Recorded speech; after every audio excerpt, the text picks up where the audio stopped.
Hi guys, welcome to day 7 of Meesho e commerce. So guys, ನನಗೆ ಇವತ್ತು ಮೀಶೋಯಿಂದ ಒಂದು order ಬಂದಿತ್ತು. ಬ್ಯೂಟಿಫುಲ್ ಇಯರಿಂಗ್ಸ್ನ ನಾನು ಇವತ್ತು ಪ್ಯಾಕ್ ಮಾಡ್ತಾ ಇದ್ದೆ. ಸೊ ಜೊತೆಗೆ ನಾನು ಲಾಸ್ಟ್ ಟೈಮ್ ಹೇಳಿದಾಗೆ ಕಮೆಂಟ್ ಬಾಕ್ಸಲ್ಲಿ ನಿಮ್ಗೆ ಏನೇ ಕ್ವೆಶನ್ಸ್ ಇದ್ದರೂ ಕೇಳಿ, ಅದರ ನೆಕ್ಸ್ಟ್ ನಾನು ವೀಡಿಯೋ ಮಾಡ್ತೀನಿ ಅನ್ನೋ ಹಾಗೆ.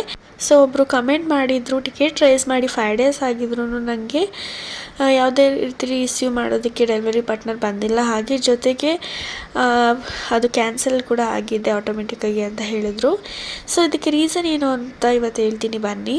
ಮೊದಲನೇದಾಗಿ ಫಸ್ಟು ನಿಮಗೆ ಯಾವುದೇ ಆರ್ಡರು ಬಿಫೋರ್ 11 AM ಒಳಗಡೆ ಬಂದು ನೀವು ಎಕ್ಸೆಪ್ಟ್ ಮಾಡಿ ಲೇಬಲ್ ಕೂಡ ಡೌನ್ಲೋಡ್ ಮಾಡ್ಕೊಂಡಿದ್ದೀರಾ ಅಂದರೆ ಅದು ಆಫ್ಟರ್ 11 AM ಅಂದರೆ ಸಂಜೆ ಒಳಗಡೆ ಡೆಲಿವರಿ ಪಾರ್ಟ್ನರ್ ಬಂದು ನಿಮಗೆ ಆರ್ಡರ್ನ ರಿಸೀವ್ ಮಾಡ್ತಾರೆ. ಅಕಸ್ಮಾತ್ ನೀವೇನಾದ್ರು 11 AM ಆಫ್ಟರ್ ಏನಾದರೂ ಆರ್ಡರ್ ಬಂದು ಎಕ್ಸೆಪ್ಟ್ ಮಾಡಿ ಲೇಬಲ್ನ ನೀವು ಡೌನ್ಲೋಡ್ ಮಾಡಿದ್ದೀರಾ ಅಂದರೆ ಅದು ನೆಕ್ಸ್ಟ್ ಡೇನೇ ನಿಮ್ಗೆ ಬಂದು ಡೆಲಿವರಿ ಪಾರ್ಟ್ನರ್ ರಿಸೀವ್ ಮಾಡ್ತಾರೆ. ಸೊ ಇದು ಯಾವುದೂ ಆಗಿಲ್ಲ 1-2 ಡೇಸಲ್ಲಿ ಅಂದರೆ ತಕ್ಷಣ ನೀವು ಟಿಕೆಟ್ನ ಬೇಗನೆ ರೈಸ್ ಮಾಡಬೇಕು. ಅವರು 2 days ಒಳಗಡೆ ಕಸ್ಟಮರ್ ಸಪೋರ್ಟ್ ಮಾಡ್ತಾರೆ.